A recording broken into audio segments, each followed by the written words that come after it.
Hoy vamos a continuar el tratamiento del tema que iniciamos en el programa anterior sobre el modelo del Estado democrático moderno. En el programa anterior expusimos cómo se origina el modelo del Estado democrático moderno, a qué cuestiones históricas concretas, a qué problemas responde y cuáles son sus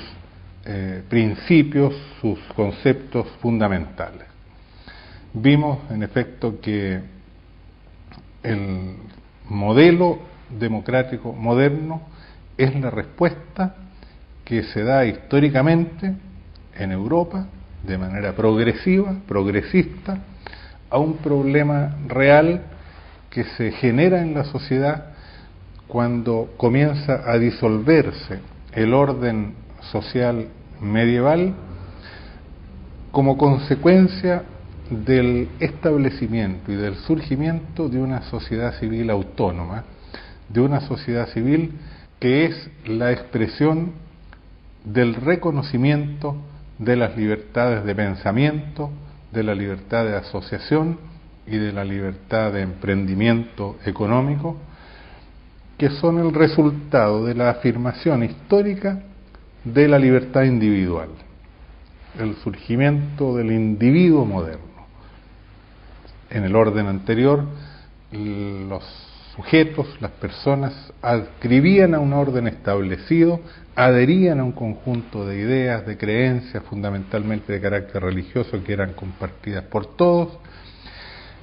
tenían un lugar en el proceso económico que estaba definido, tenían una pertenencia a grupos humanos que estaba dado por tradiciones familiares, por procesos históricos consuetudinarios. Todo eso comienza a desaparecer cuando surge el individuo, al cual se le reconoce libertad de pensamiento, de asociación y de emprendimiento económico, y por lo tanto que da lugar a una gran dinámica de diversificación de las ideas, de las creencias, a un proceso crítico respecto al pensamiento anterior, al surgimiento de nuevas formas de asociación no consuetudinarias, no tradicionales, al desarrollo de emprendimientos industriales, comerciales, financieros, o sea, iniciativas económicas que están fuera del orden medieval, feudal precedente y que cambian completamente la situación. Entonces, con esta dinámica de una sociedad civil donde se explotan las libertades y por lo tanto explotan las diferencias y las diferenciaciones sociales, el problema es cómo mantener un orden social, que el orden social es necesario, y cómo mantener, por lo tanto, una coherencia entre el sistema de poder, el sistema de control y de organización social con la sociedad civil dinámica, cómo reorganar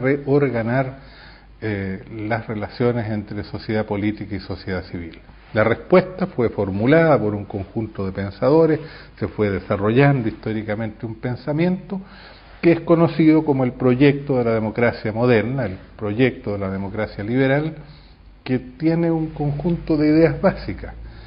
de afirmaciones fundamentales, que eran, para sintetizar lo que analizamos en el programa anterior, la autonomía de la sociedad civil respecto de la sociedad política. O sea, la sociedad civil tiene independencia y por lo tanto la sociedad política tiene que estar limitada en sus poderes y en sus atribuciones, y eso ocurre constitucionalmente. El principio de la representación de la sociedad política y de los poderes públicos. Los gobernantes son representantes de los ciudadanos y no son un poder que tenga un origen o una legitimación distinta. El principio o criterio del gobierno de las mayorías,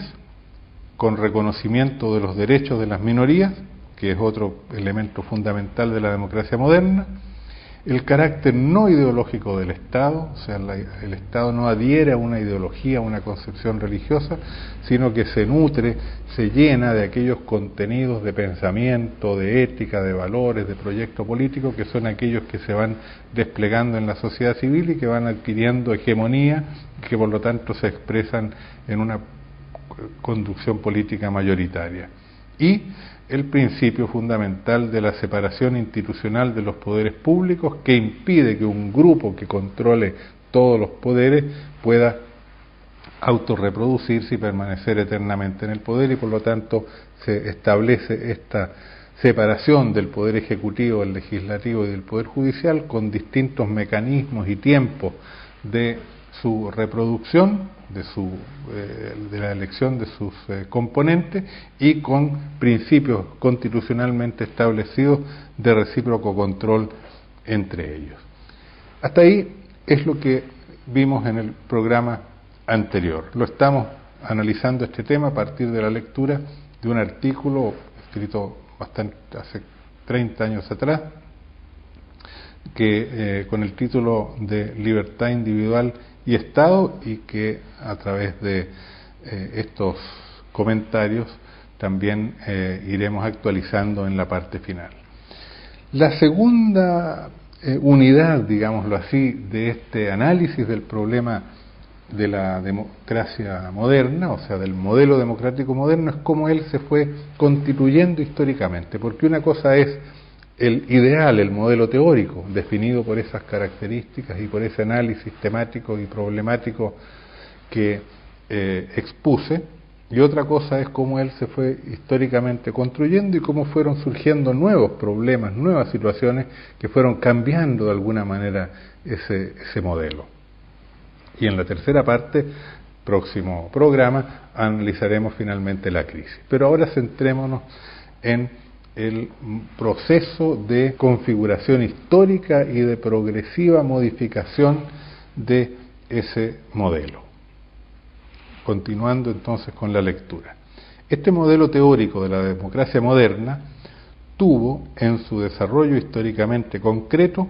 una evolución significativa como consecuencia de una serie de problemas que se fueron presentando en su implementación práctica.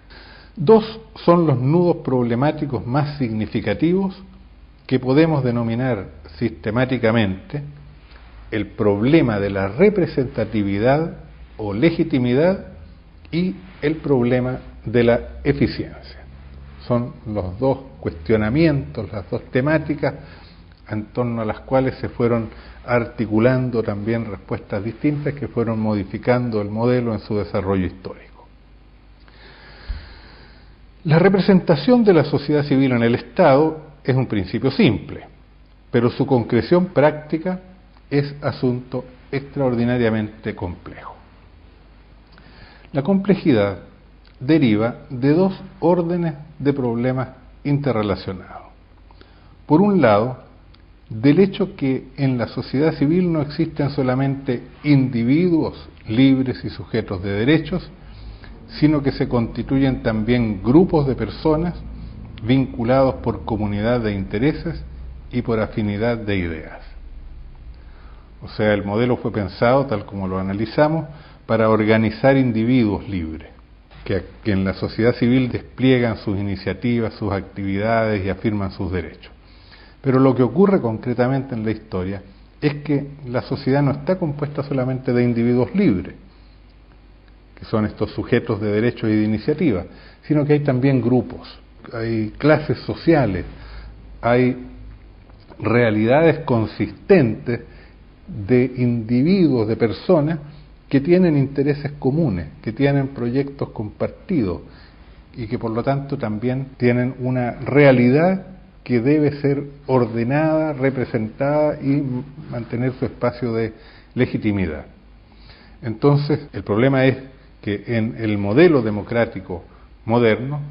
solo se reconoce como sujetos que legitiman el poder a través de las elecciones a los individuos que expresan cada uno individualmente sus preferencias en el ejercicio del voto. Pero de esa manera hay un problema de representatividad de una sociedad civil o de una sociedad en general que no está compuesta solamente de individuos, sino que también hay allí categorías sociales, clases, grupos de intereses, etc. Dependiendo del lugar que ocupen en la producción y de la división técnica y social del trabajo, se han formado en la sociedad moderna las grandes clases sociales y numerosas categorías y agrupaciones menores, cada una con funciones e intereses particulares y con muy distintas cuotas de poder económico y social. Eso en el ámbito económico. No están solamente los individuos que desarrollan empresas, sino que el desarrollo del industrialismo, el funcionamiento de los sistemas de producción y de comercialización moderna, si bien disuelven las antiguas estructuras de castas o de grupos tradicionales, se crean otros nuevos. Se crean estas categorías sociales, estas clases sociales, a las cuales los individuos están adscritos, son partes de ella y actúan en calidad de grupo, como clase, como categoría social. La pretensión liberal es negar esta realidad y pensar siempre que estamos frente a individuos, pero la realidad histórica concreta nos dice otra cosa. De la misma manera, la relativamente libre circulación de las ideas ha dado lugar, a su vez, a la formación de distintos tipos de agrupaciones ideológicas, religiosas, culturales y políticas que ofrecen cada una proyectos de sociedad diferentes y respuestas y soluciones alternativas frente a los problemas del desarrollo histórico. O sea, el individuo tiene libertad de pensamiento y libertad de creencia, pero en la realidad de la historia operan adhesiones a concepciones religiosas, a concepciones ideológicas, a concepciones políticas, y en la realidad la mayor parte de las personas no genera un pensamiento autónomo propio, sino que adhiere a estas diferentes formulaciones conceptuales. Entonces, la representación de esta sociedad civil compleja en un Estado unitario plantea problemas más complicados que aquellos que los teóricos fundadores de la democracia creyeron resolver definitivamente con la institución del voto individual y universal. O sea, la respuesta de cómo hacer que el poder, la sociedad política, el gobierno fuera representativo de la sociedad civil era la expresión del voto ciudadano, puesto que se supone que los individuos, cada uno va a expresar allí sus preferencias. Pero puesto que la sociedad civil está compuesta de clases, de categorías, de grupos con distintas convicciones religiosas, con distintos proyectos ideológicos, etcétera, entonces el problema de la representación es mucho más complejo de lo que pensaron inicialmente los fundadores, los creadores del modelo democrático liberal, y en la práctica el problema requiere una solución más compleja. Ese es el primer problema. Por otro lado, la representación de intereses e ideas particulares, tanto individuales como de grupos, en un Estado coherente e integrado, cuyos objetivos no son los de ningún individuo o grupo particular, sino los del conjunto de la sociedad, o sea, el bien común, plantea la necesidad de que cada uno de los intereses y concepciones particulares, al entrar a formar parte del Estado representativo, se muten, como dice Hegel, es una expresión de él, se muten en interés general, o sea, que se transformen a través de un proceso de universalización.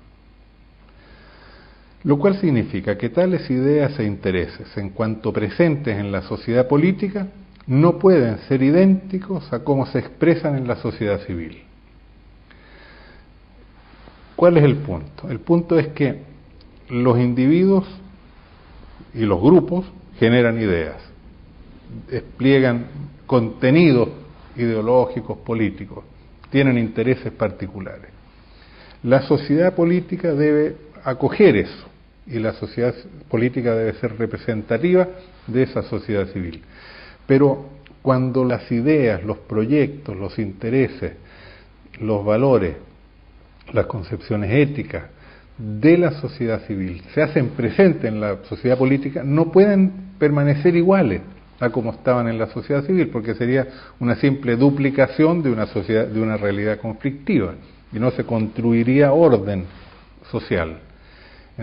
sería simplemente que lo que está en la sociedad civil se refleja en la sociedad política, manteniendo su misma conflictualidad, diferenciación e incluso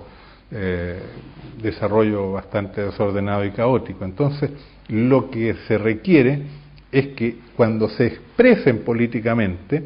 las ideas y los intereses legítimos en la sociedad civil, deben transformarse, deben mutarse en un sentido de universalizarse, es decir, deben ser hechos coherentes con el interés general, con el bien común, deben ser expresados de una manera distinta como se expresan en el plano individual, deben ser universalizados. Y eso es un tema, un problema que surgió después y que no está, lo plantea Hegel, el primero de los pensadores políticos, y no estaba presente en el modelo democrático inicial. Son dos, entonces, los problemas. El de la representación de agrupamientos sociales, de clases, de grupos, de categorías en una sociedad política, y el de cómo las ideas, los valores se universalicen cuando se expresen en el plano político. Ambos aspectos del problema, la necesidad de representar grupos de intereses e ideas y la necesidad de universalización de los intereses e ideas particulares, obtienen en el modelo democrático una solución orgánica a través del sistema de los partidos políticos. O sea, la solución a este problema se va configurando históricamente a través de un proceso que dio lugar a lo que hoy conocemos como partidos políticos. Es decir, agrupaciones estables, volcadas a participar en la sociedad política en representación de proyectos ideológicos y de grupos de intereses propios de la sociedad civil. Función primordial de los partidos políticos en un sistema democrático pluralista es, en efecto, la representación política en el Estado de los intereses y concepciones de los grupos sociales y de las corrientes de pensamiento que se han formado en la sociedad civil. Representación que no implica la simple afirmación de tales intereses e ideas particulares en el seno del Estado, sino su transformación, su elevación a interés general, su compatibilización con el bien común. O sea, lo que hacen los partidos políticos son dos cosas. Por un lado, representar agrupamientos en el Estado, pero también universalizar los intereses y las ideas que surgen en la sociedad civil para hacerlos compatibles con el interés general y poderlos articular en un orden social pluralista que sea representativo de la sociedad civil, del conjunto de la sociedad civil. Estos son los aspectos más altos e importantes de la política en una democracia representativa moderna. O sea, la tarea de la política es esa, y la tarea que se ejerce a través de este instrumento que son los partidos, la representación de grupos y la universalización de los intereses y de las ideas. Dependiendo la calidad y perfección de un sistema democrático,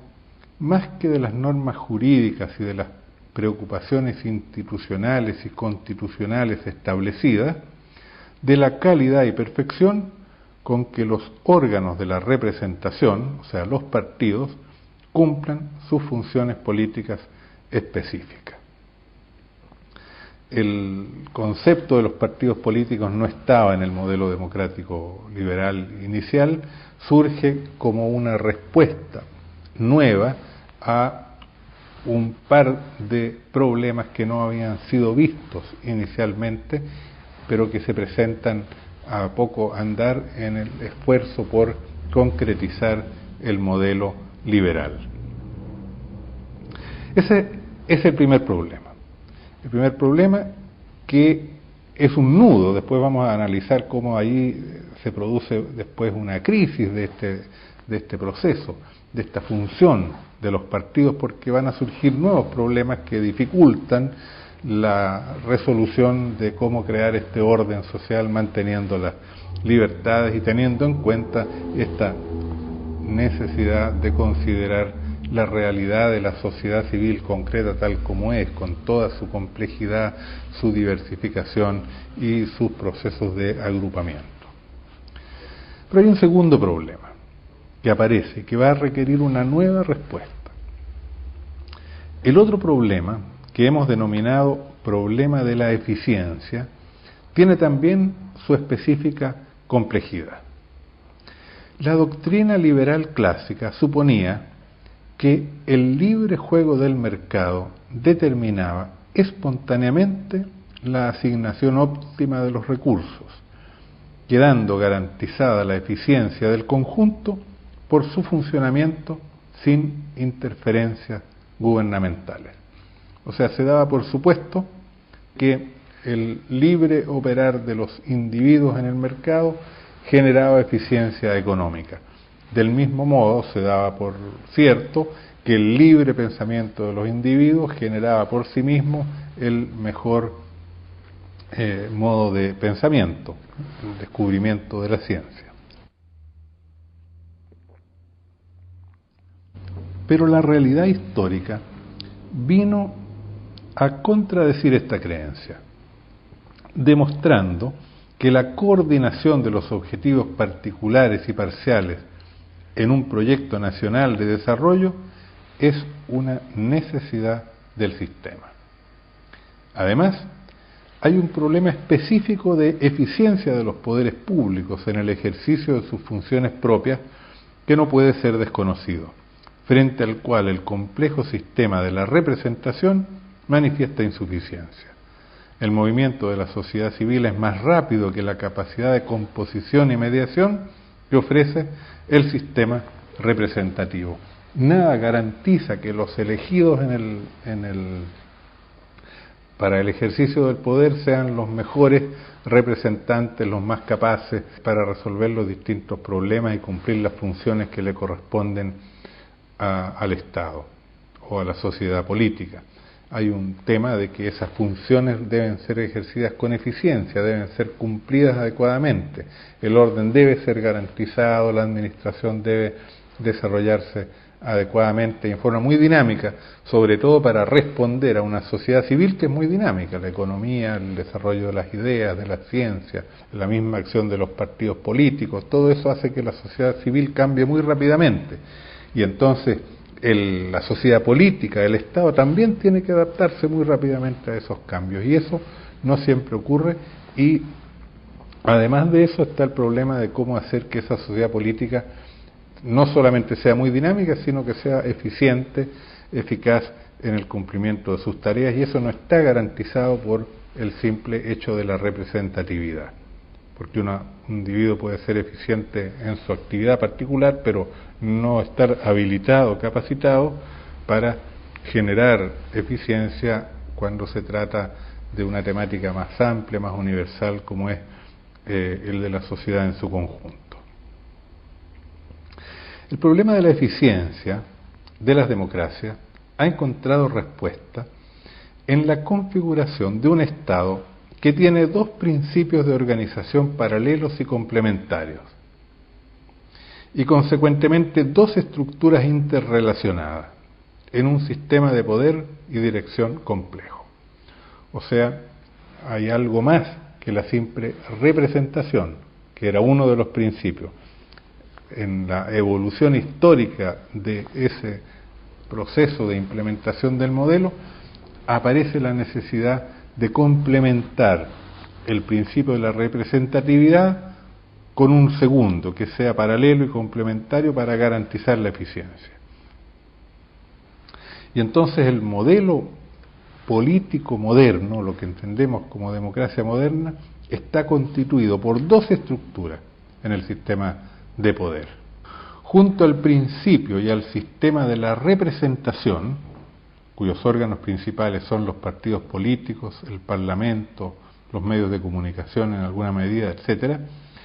se configura un principio y un sistema burocrático, cuyos órganos relativamente independientes de la opinión pública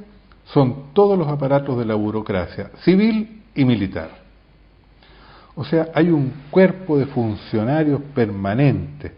que no son elegidos, sino que se legitiman en el ejercicio de sus funciones por el hecho de ser competentes, por el hecho de ser capaces.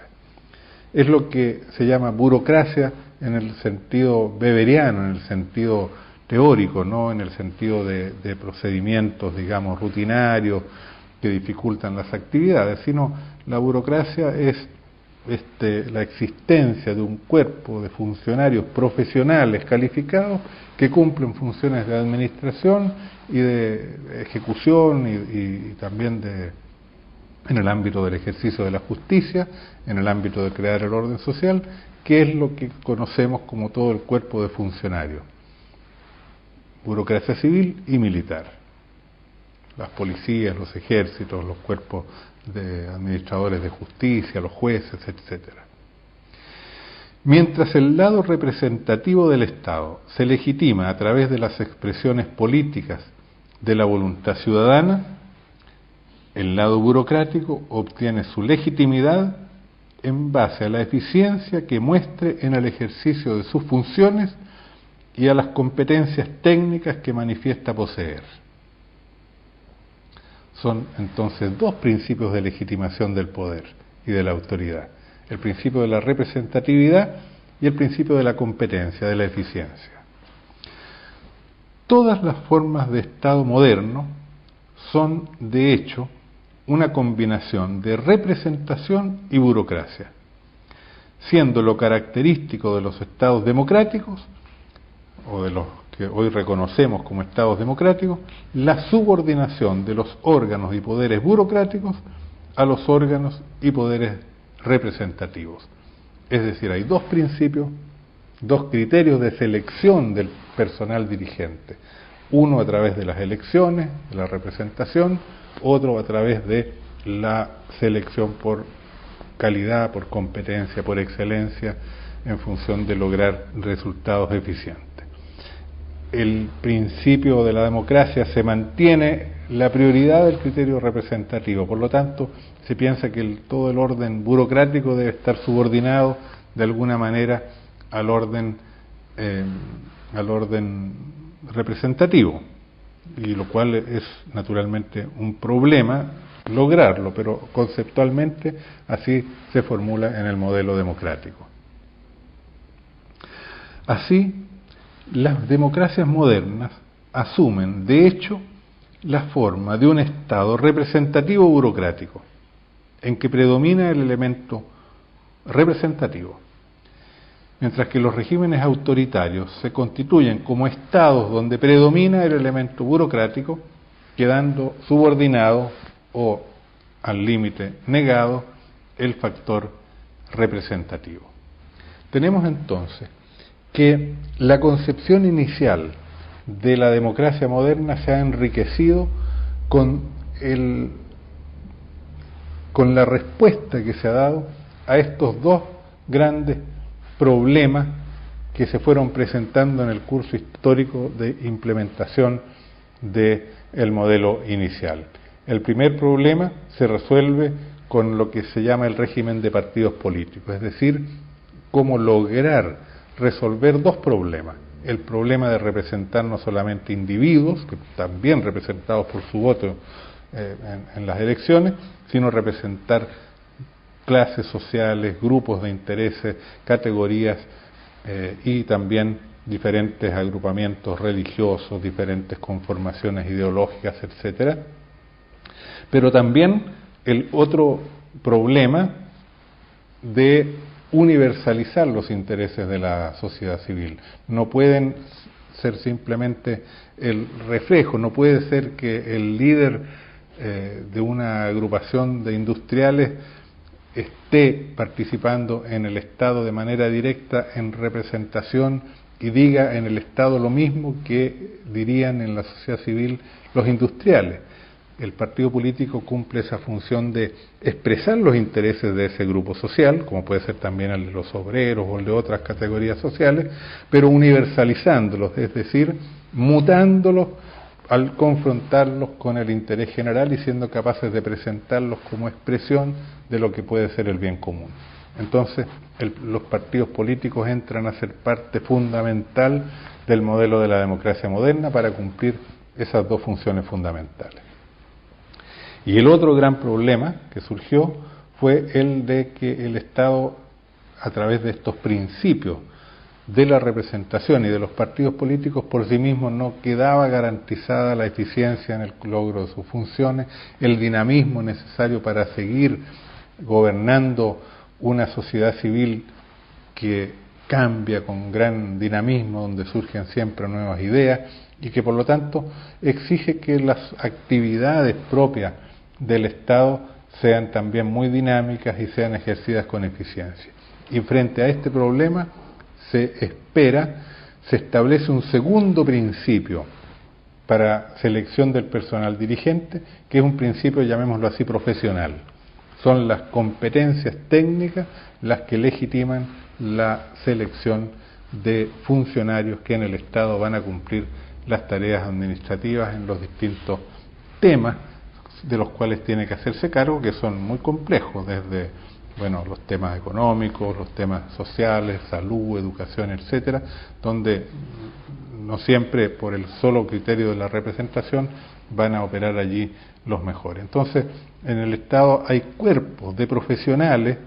que adquieran una legitimidad sobre la base de demostrar competencias en áreas específicas, que pasan a formar parte también de la sociedad política, o sea, del Estado, de la dirección de la sociedad. El principio democrático inicial de la representación se mantiene como predominante, es decir, predomina el criterio de la representación sobre el criterio de la eficiencia,